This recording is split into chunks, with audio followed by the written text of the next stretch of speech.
रसूलुल्लाह सल्लल्लाहु अलैहि वसल्लम की जो इस जंग के आगाज़ की पहली अलामत है वो शुरू हो गई। अब ये जंग चलनी है और ये लंबी चलनी है। सर हम तो इनकार करेंगे और हमारे पास एक बड़ी दलील है कि कायद-ए-आज़म का जो मौक़िफ़ है और जो हमारा नज़रियाती मौक़िफ़ है उसके मुकाबले में वो बड़ा स्ट्रॉन्ग है। कायद-ए-आज़म का नज़रिया नहीं, कायद-ए-आज़म जिंदा थे। एक सीसीस पे है 1948 में जब जंग शुरू हुई है ना उसकी 14 मई को, तो कायद-ए-आज़म ने 3 लाख राइफलें चेकोस्लोवाकिया से खरीद के अरबों को दी थी। इटली से 3 जहाज खरीद के मिस्र को दिए थे, जाओ इसराइल से लड़ो। ये ऑन रिकॉर्ड है जी। तो यकीनन सर हम तो कायद-ए-आज़म के लड़ेंगे, खड़े होने वाले लोग हैं सर। कौन खड़ा है सर? हमारी कौम तो कम से कम, अगर प्रेशर आएगा तो हुकूमत हाँ, पे आएगा। तो कौम तो बेचारी इससे किस्सा नहीं छेड़े तो अच्छा है। तो कौम के साथ जो कुछ हो गया है सही, तो यकीनन इसका मतलब ये हुआ कि अगर ये सूरत हाल ऐसे ही रही और पाकिस्तान दबाव में आया तो हमारा नज़रियाती नुकसान तो होगा, लेकिन हमारा तशख़्ख़ुस भी बर्बाद होगा। बहुत सारे देखिए पूरी लड़ाई छुड़ी। देखिए ये जो लड़ाई चल, मैं जब 2 साल पहले गजा का मामला शुरू हुआ था, लोग कहते 15 दिन बाद ख़त्म हो जाएगा। मैंने ये नहीं रुकने वाला, क्योंकि जब रसूल अकरम सल्लल्लाहु अलैहि वसल्लम के हदीस के मुताबिक वो टाइम लाइन शुरू हो गई। अब ये जंग चलनी है और ये लंबी चलनी है और ये बहुत, क्योंकि उसकी वजह है कि रसूलुल्लाह सल्लल्लाहु अलैहि वसल्लम की जो इस जंग के आगाज़ की पहली अलामत है वो शुरू हो गई। आपने फरमाया अमरान अल बैतुल मक़दस ख़राब अल यसर। बैतुल मक़दस की आबादी, बैतुल मक़दस का खड़ा होना, बैतुल मक़दस का सेंटर स्टेज बनना मदीना की वीरानी है। यानी Medina will be of no relevance. ठीक, तो बैतुल मक़दस को ट्रंप ने हेडक्वार्टर बनाया था, अमेरिकन एम्बेसी वहाँ खोली थी, अब वो हो गया हुआ है। अब वो सेंटर स्टेज है भी, दुनिया की सारी मल्टीनेशनल कंपनीज वहाँ पर हैं। इस वक्त इसराइल 87% ड्रोन बना रहा है, सबसे असला इसराइल बेचता है।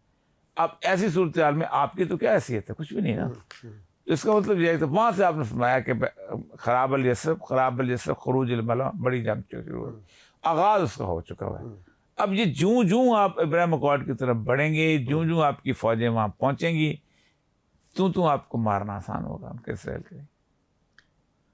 मतलब कि आपकी मुझे ट्रैप लगता है, मुझे ट्रैप लगता है। तमाम इंडोनेशिया की फ़ौजें, ये वो, जिस दिन इसराइल आएगा उसने, और आपके हाथों आप अगर मुसलमान को नहीं मारेंगे तो वो आपको मारेंगे। तो सवाल सर, मैं यही बात, अगला नुक्ता मेरे ज़हन में ये उभरता है, अगर ये एक ट्रैप है, जिस तरह कतर पे हमला हुआ, इसराइल ने हमला किया और सऊदी अरब को तशवीश लाहक हुई कि अगर इधर को भी आएंगे तो पाकिस्तान की तरफ आया, और हमने एक दिफाई मुआहदा किया और बड़ी हमने तस्वीरें चलाई और बड़े नारे बुलंद किए कि अब हम, वो क्या कहते हैं, एक कालिब 2 जान वाला मामला होगा।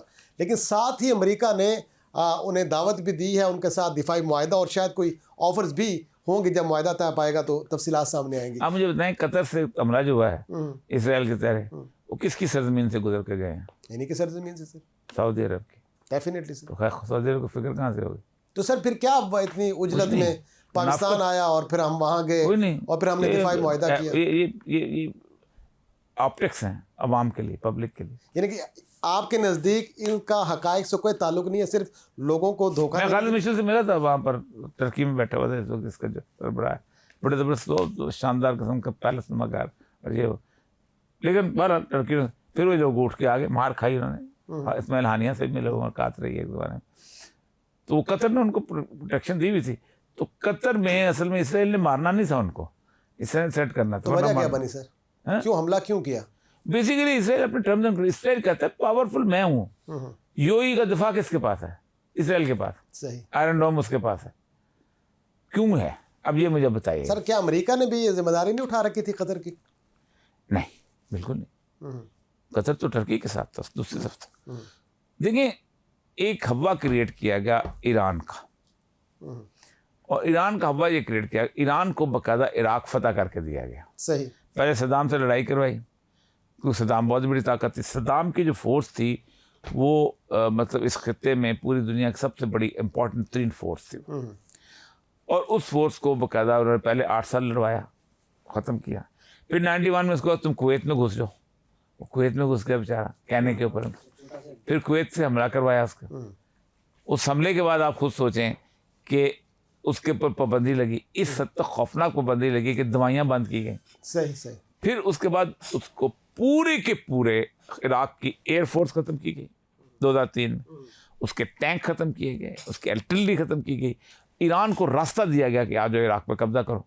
इराक मतलब कब्जा ऐसे ही करना था, कुछ बाद शिया उसकी अक्सरियत में थे, वो पहुंच गए, ये कासिम सुलेमानी वगैरह, और पूरा उन्होंने वहाँ तक रास्ता दिया, शाम तक रास्ता दिया।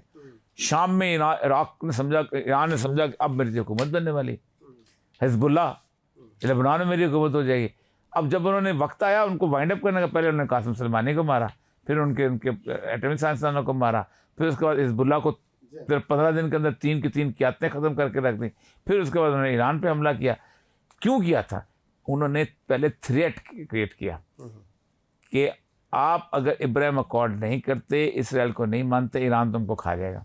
सही, डरा धमका के उस ट्रैप 12 प्रॉक्सी थी ईरान की, ये ज़ैनबियून है, ये फातमियून है, कतीफ में जुलूस निकल रहे हैं, सऊदी अरब के अंदर निकल रहे हैं, यमन से हमला करवाया जा रहा है, शाम में लड़ाई करवाई जा रही है, ये जबहत नुसरा से लड़ रहे हैं, ये दाइश के साथ लड़ रहे हैं, ये जनाब लिवाई अब्बास है। वो खौफ में उन्होंने कहा कि वो इसराइल के पास। अब जब इसराइल पे चले गए, ईरान की यूटिलिटी खत्म हो गई, अब ईरान को पड़ गए वो लोग। तो बजाय इसके ये लोग ईरान सऊदी अरब मुत्तहिद होते। इमरान खान का दूसरा कसूर ये था कि इमरान खान ने बताया था, मुझे खुद बताया था उसने, कि मोहम्मद सलमान ने मुझे कहा कि तुम सिक्योरिटी का कुछ करो, हमें बड़ी कीमत देनी पड़ती है। क्यों? उसने कहा ईरान से हमें ख़तरा है। तो उसने कहा कि मैं, तुम सुलह क्यों नहीं करते? से कौन करे? इमरान ने कहा मैं बात करता। इमरान कहता मैं वहाँ गया, जब सऊदी अरब, ईरान तो पहले से तैयार बैठे हुए थे। तो मैं जाके जब मोहम्मद सलमान को कहा तो बड़े से बाद वो बर्फ पिघली थी बिल्कुल, वो उस दौर तो कहा तो डरा हुआ था, अमेरिका ने बहुत डराया था। कहता वेस्ट की तरफ इशारा करके उसने कहा कि वो कहेंगे। फिर इमरान गया प्रेसिडेंट जी को मिलने और उसको कहा कि तुम इनसे बात करो। प्रेसिडेंट जी ने दोनों की सुलह करवा दी। तो वो इमरान का कसूर को छोटा तो नहीं है ना कि उसको तो चेंज ना किया जाए। तो असल मसला ये है कि ये लड़ाई होनी है। रसूल वसल्लम की हदीस है कि अरब के तबाह होने से पहले ईरान तबाह होगा, अव्वल फार्स। पहले उन्हें ईरान को तबाह करना है, फिर जब थ्रेट ख़त्म हो जाएगा तो फिर उन्हें अरब को तबाह करना है। और ये सब अब कोई एक घर ऐसा नहीं है कि जिसके अंदर ये फितना दाखिल नहीं होगा। अगर किसी के 100 बच्चे होंगे तो सिर्फ एक बचेगा, 100 बच्चे होंगे तो एक बचेगा। वो खुशकिस्मत समझेगा कि बच गए। और आपने फरमाया इसके मकतूल जहन्नम में जाएंगे। हमने मशक़ वस्ता के सूरत हाल को देखा, अमेरिका सऊदीया के ताल्लुकात पे बात की, और आपने बड़े बारीक बीने से उसका जो है ना वो जवाब भी दिया। ज़रा रुख करते हैं अफ़गानिस्तान का। अब अफ़गानिस्तान में जो सर मौजूदा तालिबान की हुकूमत है, वो कहते हैं कि हम एक इस्लामी शरिया के मुताबिक तमाम अहकामात को लागू करते हैं, लेकिन दूसरी जानब आप देखें तो उन्होंने बच्चियों को स्कूल जाने से या कॉलेज यूनिवर्सिटी में जाने से मना किया। औरतों के कारोबार बंद किए जैसे सैलून वगैरह। फिर पाबंदी लगाई कि आप बग़ैर महरम के घर से नहीं निकल सकती। और जो रिपोर्ट्स बताती हैं कि शायद ज़चगी के मामलात में भी जो डॉक्टर्स हैं वो काफ़ी नहीं हैं ख़वातीन को ट्रीट करने के लिए। सर ये इस्लाम की जो तस्वीर, आप लोग अफगानिस्तान गए? सर जो मैंने पढ़ा या सुना। ये कहाँ से पढ़ा? सर मुख्तलिफ अखबारात में, आर्टिकल्स में, वेबसाइट इंटरनेशनल अखबार? जी सर।